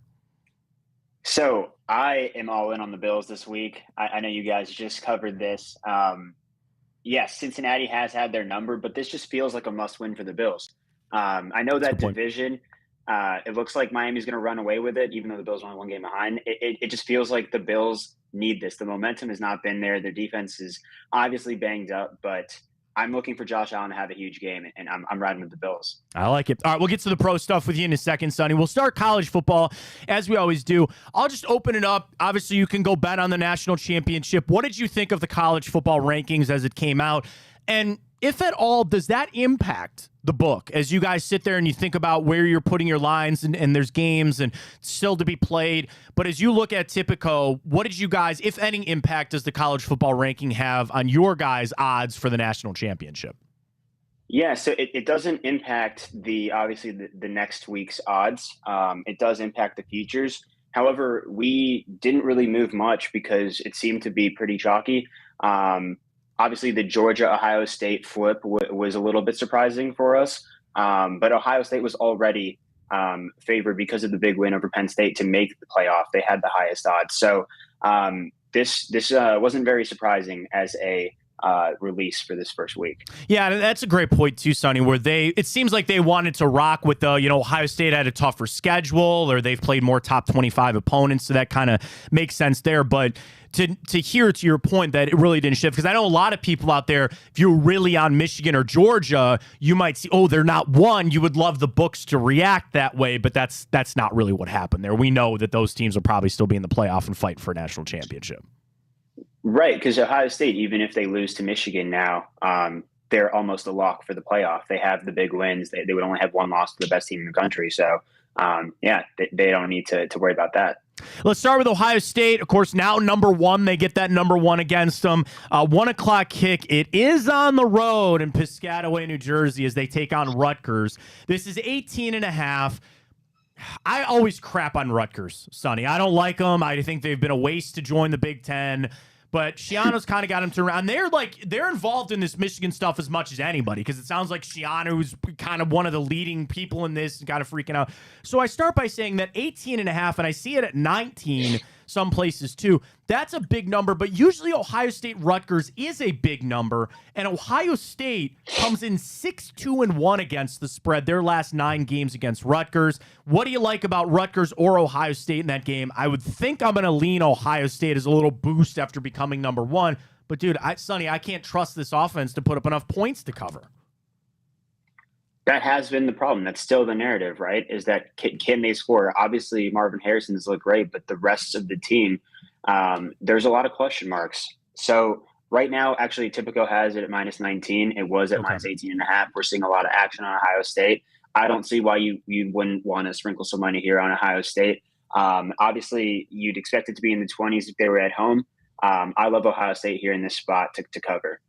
Some other big games, we will go to 3:30. It's Oklahoma State, number 9 for the Sooners, number 22 for Oklahoma State. It's Oklahoma -6. And then the other big one in the SEC, also at 3:30. So now we got to split screen this thing. Georgia, Missouri, 15.5 for the Georgia Bulldogs. I like Georgia in that matchup a lot more than I like Oklahoma. I think the Sooners might start fading here just a little bit. For the 3:30 slate there, Sonny, do you like either the Oklahoma State or Georgia, Missouri game? I'm all over Georgia. Okay. This felt personal from the college football playoff committee here. Georgia has, they've had the success in recent years. They have not lost a single game as the number one team. If I'm Georgia, I would be pretty angry that I'm not the number one team right now. They go in with the expectation of winning a national championship. They've only won. Carson Beck has actually looked pretty good as of late. I think that Georgia tries to make a statement here. And then to the late games, which really it's a pretty good late slate of games. So we have Michigan, Purdue. That's a big 32.5. You've got Washington, USC. I've got that at 3 for the Huskies. And then Alabama, LSU. That is in Tuscaloosa. Customary home favorite for 3 there for Alabama. Anything you like from those 3 games on the late slate Saturday night? Yeah, so I'm staying all the way away from this LSU-Alabama game. I have no feel for it at all. The public is split 50-50 on it, on both the over-under and the -3. So this feels like a stay away. It feels like a coin flip. Obviously, sprinkle some money in if you're watching the game and want some fun action there. Michigan, 32.5 points is a lot of points. So if you want to ride that, I don't want to watch Purdue play football. I know Michigan's going to take care of business, so I'm staying away from that one as well. This Washington USC game, this line makes no sense to me. Washington only being -3. I know Michael Penix does not look the same as he did earlier in the season when he was a Heisman favorite, but I don't know why anybody would have confidence in USC right now, because they have Caleb Williams. They're only getting 3 points, but no, this should be Washington running away with this. I know that USC is at home here, but I am all over not only the -3, but I'm taking some of the alternates right as well. Sonny Gupta joining us, of course, sportsbook manager for Tipico. Use that code BIGPLAY150 when you sign up to get the bonus bets, and you can bet with us all season long, all across Big Play. All the sports are rocking as well. To the pro slate, Sonny, we welcome in the Cardinals here in Cleveland this weekend. It's an 8-point game. What do you think, Deshaun? Did that line move already, assuming Deshaun Watson is going to play? Because I feel like 8 is standard if Watson plays. I'm assuming he's going to play. I'm guessing everybody kind of thinks that. So I guess my question is, should people jump on this 8 now thinking it might go up with an official announcement that Watson is going to play, or do you think it'll stay at 8 going up until game time? Yeah, obviously, you being the local guy, you'd know more than me about his injury status, but I have to You'd assume like to there's think still that, another. Sonny, but I actually don't, because nobody does. Nobody has any idea what a subscapularis muscle is or how bad it is. Sonny, I'd love to tell you I know more about his injury, but I have no idea. It feels like there's kind of a point and a half that, to be had here if they make an official announcement ahead of the game Sunday. So if you really do think that he's going to play, I would jump all over this now, because -8 at home does not seem like enough against the Cardinals team that is destined to be one of the worst 3 teams probably in the league. So I have to assume that they are pricing in some doubt that he'll play. Okay. The Germany game now, we've talked about the New London games before and just the impact on the spread with that. I got this rule, Sonny. I'm Thursday night and international games. I usually take the dog and the under, and it pans out. Now, last night the Steelers got a cover. I did take the Steelers. I felt really good about that, but the under hit. So when I look at the Dolphins-Chiefs, I kind of almost want to stay away from the spread, but a high 51-point total. I know the NFL wants them to go over there and score 100 points for the international crowd and watch Patrick Mahomes and Tua and Tyreek and all Kelsey and all this other kind of stuff. But 51 seems like a high point total. It's a 1.5 for the Chiefs. This is technically their home game. Both Ryan and I took Kansas City. Any read that you have on this international game, or just the fact that it's the Dolphins and the Chiefs, should be one hell of a game. Yeah, so I was watching Get Up this morning. They were talking about how the Chiefs didn't get in until yesterday. Patrick Mahomes is sick right now. There's all these reasons why you should bet against the Chiefs. Tyreek Hill revenge game, right? This feels like a spot where, the Chiefs are coming off a bad loss that they'll want to really tune it up. Do we know if Taylor Swift's going to be there? I have no idea. Yeah. I don't know. It's a great question. Yeah, I'm sure that'll move. That would be a real test of girlfriend, boyfriend. Like, all right, it's easy to go to Kansas City. It's easy to go catch a game in New York. You jumping on a plane to go for a 5-6 hour flight or whatever it would be to get over to Germany. I don't know, that's a real tester right there. Yeah. Is this now a long distance relationship that they're in? I mean, we need these answers, right, before we can really make an educated bet. But no, I really think McDaniel is motivated here. They have no wins above 500 opponents, so this feels like a spot where you take the money line on the Dolphins. You stay away from that over-under, because we have no idea what the Chiefs will bring here with Mahomes being sick. So, yeah, I'm riding with plus 105 on the money line for the Dolphins. Right now, the public is actually more on the under. 67% of our money is on the under in this game, and they're split 50-50 on this spread. Starting to get that out there, Sonny, a little bit with the people about the under and the international on Thursday night. I'm swaying just a little bit here on Typical Sportsbook. I don't know what to tell you. 2 other big games for us on the slate. Cowboys-Eagles, 3 on Typical right now. It is at Lincoln Financial Field. I think this has it's going to be a great football game. So many people bring up that Dak has really had Jalen Hurts' number in the Eagles. But I got to tell you, Sonny, I really like Philly in this game minus that 3. Your thoughts? So actually, sorry, why do you like Philly -3 before I go into it? I think they're like they were last year. I think they're on a little bit of a mission right now. And I think they are kind of rejuvenated. Like the Kevin Byard trade was big and all that, but I think they see the rest of the league maybe taking a step back. Like San Francisco's not the same team that they thought they were. And specifically maybe the NFC. And this is a chance for them to really cement themselves, not that they aren't already, cement themselves in more, but exercise a demon against those Dallas Cowboys. And as the Eagles are really checking off all these boxes, I think beating Dallas is high on that list for them. Plus a division game, it gives them such a big lead in that division. And really, I don't buy the Cowboys. There's something about the Cowboys that I can't get on with them. Like, yes, they're a good team. I look at that offense and I go, it just doesn't do it for me for some reason. So I think it's a combo. I feel good about Philly, but if I really had to tell you, Sonny, what I think it is, I'm not buying the Cowboys for some reason. I've never bought in on the Dak Prescott hype train when he first came into the league. Obviously, it's reversed now. Now people are pretty off of Dak Prescott. But from what we've seen recently, I think that the Cowboys can put up points. I think that's not their problem. It's, do I trust the Cowboys defense to stop Jalen Hurts right now? AJ Brown is really is in the MVP conversation. Both sides, I think, will put up points. Do I really know who's going to score more points? No, I love this over. 47 still is a lot of points, but I love the over here. Right now, the public is actually 80% on the over, with the Cowboys at +3 having 80% as well. So Cowboys, maybe that's just Cowboys Nation traveling here, but the people are on the Cowboys and they're on the over. Final one for you today, Sonny. We get to Sunday Night Football. Bills, Bengals, 1.5 down there in Cincy. I believe that the Bengals are fixed. I think they're back. Joe Burrow's healthy. I do think there's some other problems on that offense. But I also know that on this run that they're going to go on, or that they are on, they're going to lose another game. And I think this is the game. I think it's a good team with Buffalo. Same thing. They're trying to reestablish who they are. It's going to be a great game. I'm really excited. I took the Bills plus that 1.5. Your thoughts on that? I could not love an under more than I love this game's under right now. Yes. So what do we have right now? We have a struggling Bills defense. I think their DC is squarely on the hot seat right now.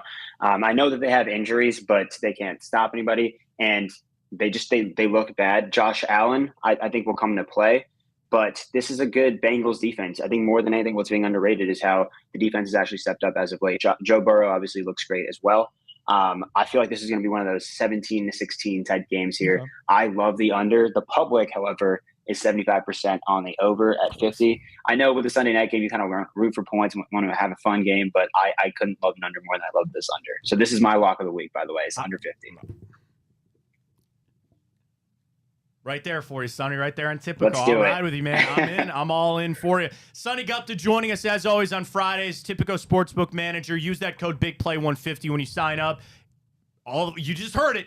Sonny just guaranteed it. I'm putting a 15 spot right there on the under 50. Done. Locked it in. Sonny, really appreciate your time as always, and we'll talk to you next Friday. Thanks, Matt. Hey, Sonny, real quick before you go, just because me and Matt are going to be diving into college football later here, and we kind of differed on this. How do you view that if, let's say, Alabama does go ahead and win out until the SEC championship, and then they go face Georgia? So they're both facing one loss. Do you see a real scenario where they put Alabama back into that playoff picture? So you're saying if Alabama loses the championship game? If they beat Georgia in the championship game. Georgia. So then they'd only have one loss. The SEC champion is going to go to the college football playoffs. See, that's how I agree. That's how So in that scenario, do they also keep Georgia? In the scenario where Georgia's only loss is to Alabama. In that championship game. They have to. Yeah. Yes, absolutely. They keep both. They've already had Michigan and Ohio. They've already had representation for of two teams in the same conference. The SEC is the best conference, and so they have to take the champion. And then Georgia has already proven they belong there. They did it with Bama back when they were a 4 seed. 4 years ago? They kept the one loss Bama team, and that team ended up winning the championship. So they have precedent. They will do it again. Great stuff, Sonny. Really appreciate it. Enjoy the games this weekend. Lock on that 50 under, man. I appreciate it. Have a good one, Matt. There you go. Sonny Gupta from Typico. Get all your bets in. Follow along with us. We had a damn. We didn't even gloat to Sonny that we went 12-2-2 last week on our pro picks there, Ryan. So appreciate that. Let's catch a break. I want to dive back into the pro stuff. I want to get into the Browns as well as this game. I think it's really lining up. And again, where Sonny mentioned about maybe that line moving a little bit. We're gearing up, getting ready to go for Deshaun Watson to come back. I'm ready for it. What do you expect if Watson plays? That all comes your way next. Matt Fontana Show right here on Big Play. Follow us on Twitter at Big Play. Chico coming up 12-2. And all of our shows all week, get it at Big Play. We're on Twitter. We're on Facebook. We're on YouTube. We're everywhere. Big Play. Where you need it, when you need it, how you need it. More NFL stuff, more Deshaun Watson discussion next. Stay with us.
right, back here on the Matt Fontana Show, getting ready for Sunday. Browns, Cardinals.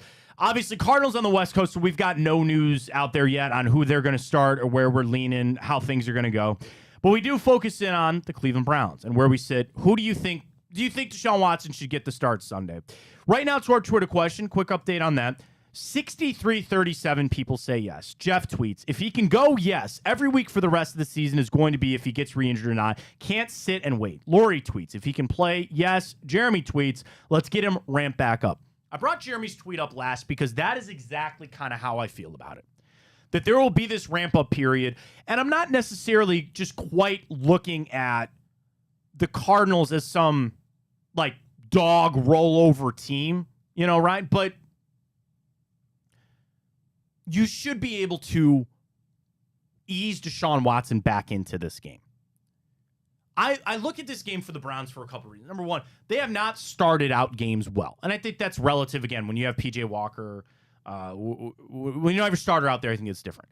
What I don't want the Browns to do Sunday is have to do like this comeback in the third quarter or fight. Start out slow. Start out with some nice, easy passes for Watson and just work your way down the field and kick a field goal to start. I want the ball. And that goes against usually how I feel, where usually I love to defer. You get the ball. You get it in Watson's hands. You get it out quick. Make this something where you're getting out. Screens, short stuff, and get Watson back in the flow of the game. And you're going to rest on this defense to say, I'm putting so much on this, that you get to 17 points, I'm going to feel good about the Browns winning this game. You don't have to do it all in one drive. 7-7-3. That's it. At some point, just get down there and get me some points. And as long as I think, again, you can control this game, Ryan, I feel real good about where the Browns are at, especially even with Deshaun Watson. Even with Deshaun Watson being limited, if he plays, I feel real good about it. I do. Yeah, and I'm not saying the Browns should be, whether that label has escaped them at this point or not, but a Super Bowl contender. And a Super Bowl contender is not losing to a team that's probably most likely going to get the first overall pick in the NFL draft. There's just no world where that should ever happen, especially if we get Deshaun Watson out there on the field. All right, let's get to ESPN, our NFL Week 9 picks and storylines to watch. We know 8, and again, we go back to what Sonny said. That line might move when they officially announce Watson. It is at 8 right now. Jake Trotter, storyline to watch. The Browns and the Cardinals enter this game with massive uncertainty at quarterback. Clayton Tune likely making his debut, though Kyler Murray is healthy and could be ready. And we know Deshaun Watson versus P.J. Walker. Josh Weinfuss, who covers the Cardinals, his bold prediction is that if Tune gets his start, he will throw for less than 150 yards. Is that really bold, Josh? I don't know. Browns defense, as we know, top-rated defense, allowing just 163 passing yards per game, and that'll give Tune, dude. You're getting your start, and there's Myles Garrett over there against an offensive line. The tackles are their 2 worst offensive linemen. I'd be a little worried about that. Stat to know, the Browns offense has averaged 155 rushing yards in their past 3 outings since the bye. That is the most in the NFL. Arizona allowing $130. That is the 8th worst in the NFL. I saw this stat. Do you know the Cardinals are riding a 6-game win streak against the Cleveland Browns? Did you know that? I mean, that goes back a long time, but 6 straight wins for the Arizona Cardinals. Yeah, that goes back to, I got to imagine, Carson Palmer. Oh, yeah, probably even before that. Yeah. Probably even before that. The matchup, the X factor in this game from Matt Bowen, Myles Garrett. He will see both DJ Humphries and Paris Johnson, and he owns a pass rush win rate that is at a 31.3%. That is second best in the NFL. Fantasy, Amari Cooper facing a Cardinals defense that gives up the 11th most fantasy points per game against receivers. So that actually would probably bode well back to the Cleveland Browns passing game with Deshaun Watson. Again, we talked about the betting. Cardinals are 1-4 against the spread in their last 5 after starting the season 3-0. The picks across the board, Browns, including the FPI prediction, is at 63% on the side of the Cleveland Browns to get it done there. I mean, this should be a 2-touchdown game. Let me take that back. This should be a double-digit game for the Cleveland Browns. And that goes back to the 8, which I think is fair. The question is, I don't see many people across the board, Ryan, making their picks for Arizona. I don't see a lot of people having them getting past 14 points. Yeah, and rightfully so, I feel like. I think that's going to be a big key. Injury front, I'm a little worried about the Greg Newsome injury, but you feel better with MJ Emerson and Denzel Ward. The fact that they're healthy, that you have your 2 starting corners out there, that you kind of mix it up. I think that's an injury where I assume Newsome is not going to play in this game. Again, we talk a little bit about rest and trying to help. I'd like Greg Newsome to sit out of this game, and I frankly think he will. Yeah, I think he will too. When you look at it, is he going to be the difference maker in this game? Well, maybe he would be the way things have been shaped, but he shouldn't be ultimately. And especially a groin injury, that's not something you really want to mess around with. So I'd be okay with him sitting this one out. Then the other thing, the other injuries, I feel good about Zadarius Smith playing, and I think DeJuan Jones, who popped up with that shoulder injury on the week, he should be good to go. So really the Browns are in a semi-pretty good position. The other one that we didn't talk a lot about, apparently Marquise Goodwin's been out with an illness. Obviously, it's going around right now. We talked to Sonny about Patrick Mahomes traveling over to Germany. He's battling an illness.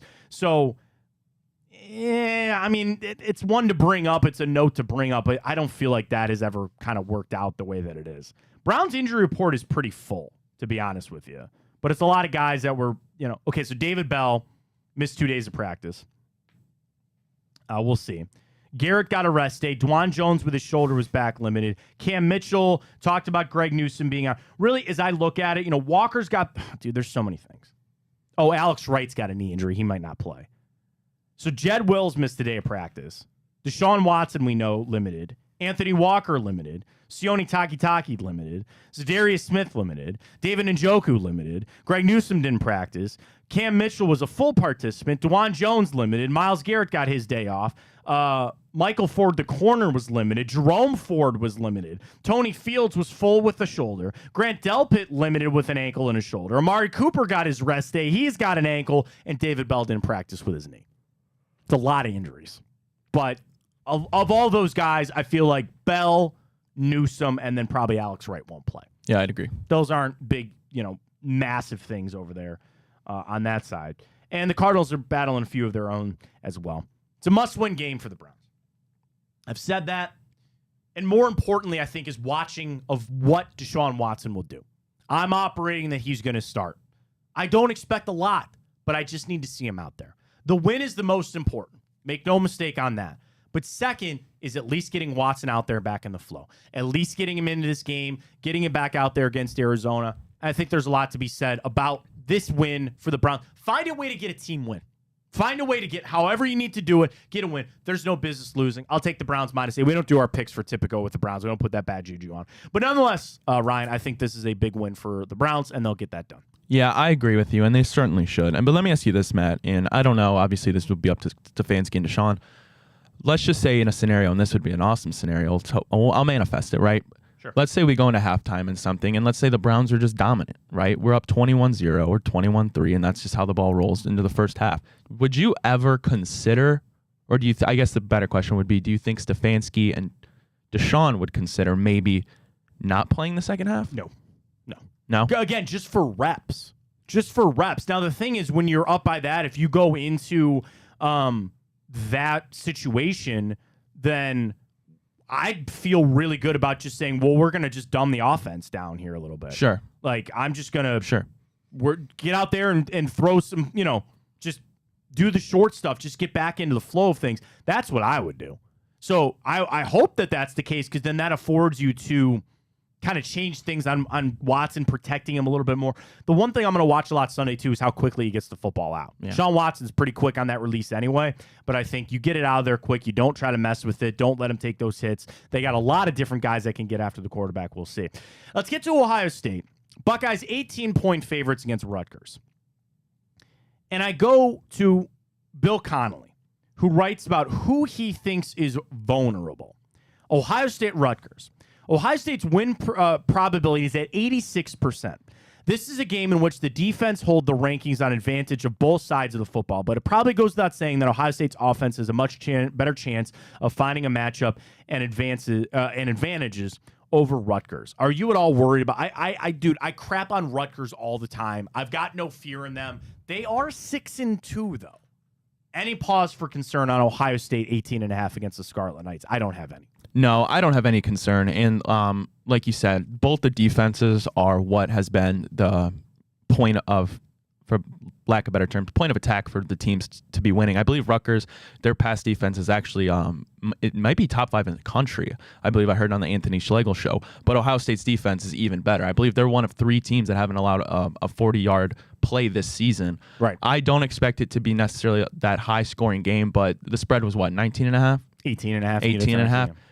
Not sure I would bet the cover just from the pattern we've seen with Ohio State this season, but cause of concern, no. It shouldn't be a close game whatsoever. Do you buy into Ohio State wanting to make a statement after coming out as number 1? I do a little bit.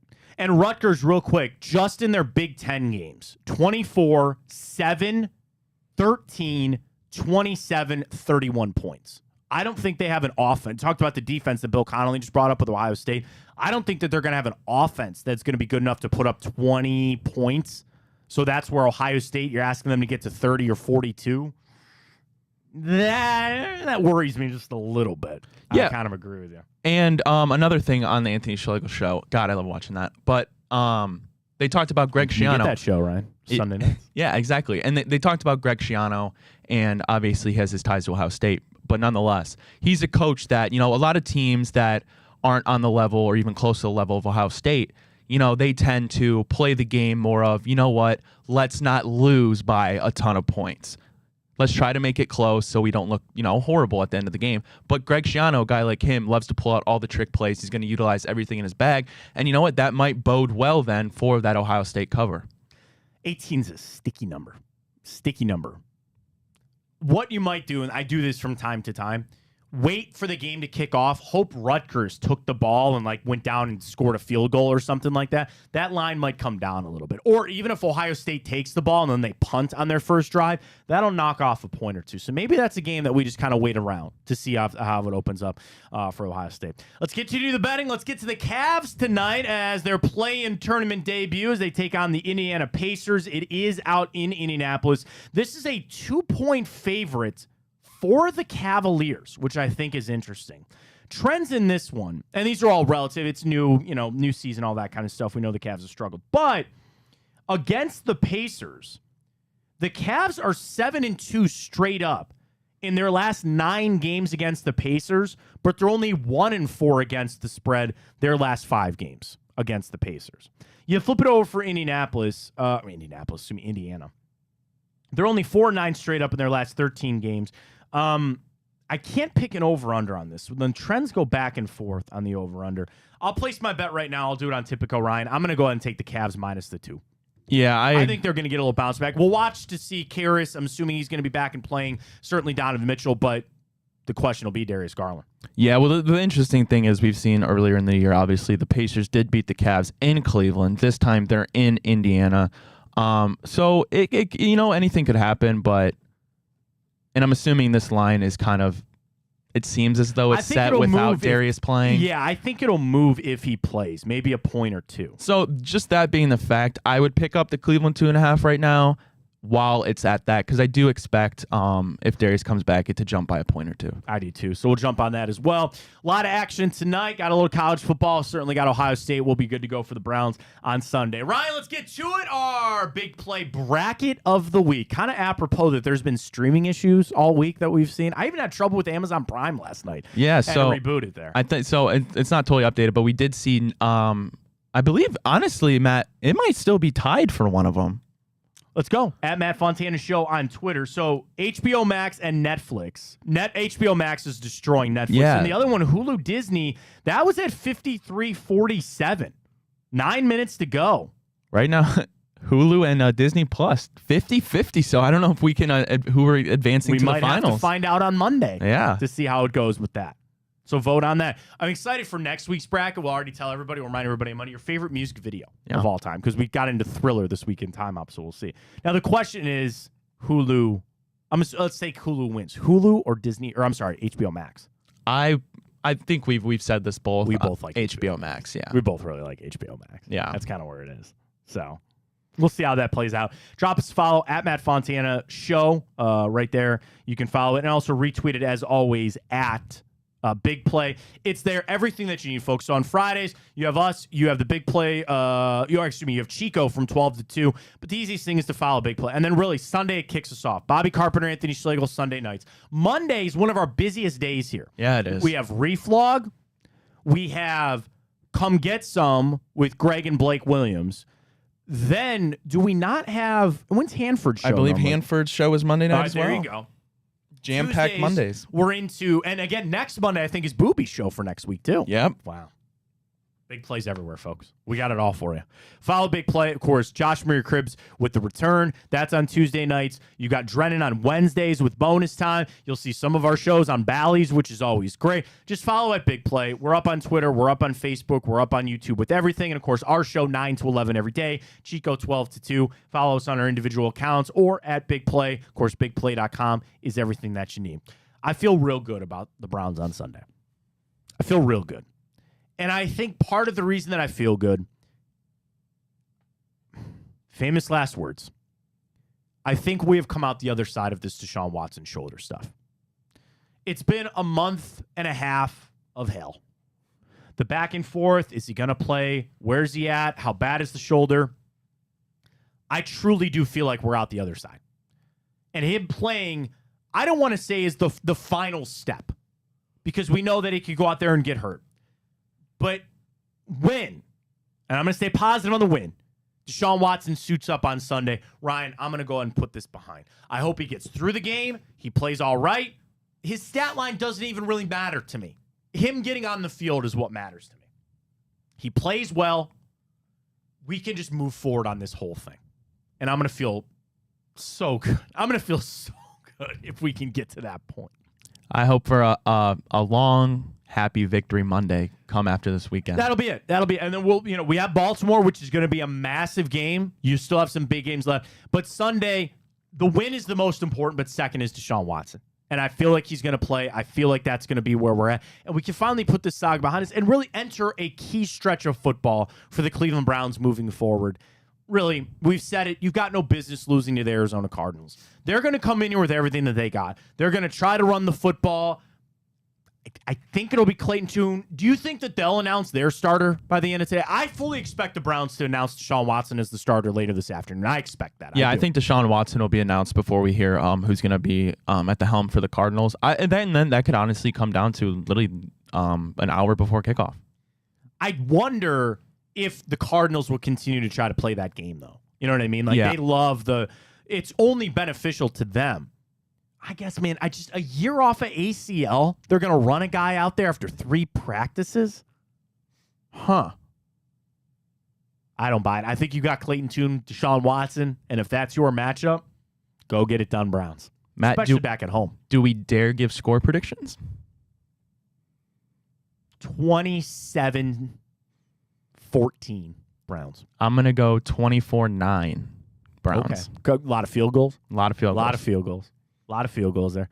I mean, the thing is, if Clayton Tune's getting the start, they shouldn't put up more than a couple of touchdowns. And I'm not saying that there won't be like a late garbage. Like, this defense should be salivating. This defense should be prepared. And I know they've had to get ready for Driscoll and they've had to get ready for Kyler Murray, but if it's Clayton Tune, that they should be salivating at the opportunity to get after and make it really hard. You want to know what makes a rookie quarterback scared? Pass rush and getting in his face and making things really, really hard for him. And that's what the Browns should be able to do better than anything come Sunday. I'm feeling Ohio State win. I'm feeling a Browns win. That's all good. I bet against the Ravens, and I bet against the Bengals. That would be a nice little weekend to cap things off there for the Cleveland Browns, but we'll see. Folks, enjoy the hell out of it. It's supposed to be pretty nice this weekend. Sit on down, watch some football, get those bets in with Tipico using that code BIGPLAY150, and we will be back on Monday to recap everything for you. Don't forget, Chico coming up 12 to 2. He'll continue the Football Friday vibes into the weekend, into the afternoon, and we'll get geared up. Everything that you need at bigplay.com. Appreciate the hell out of the support all week, every single day. We love you. We thank you for joining us, even just for a minute, right here on Big Play.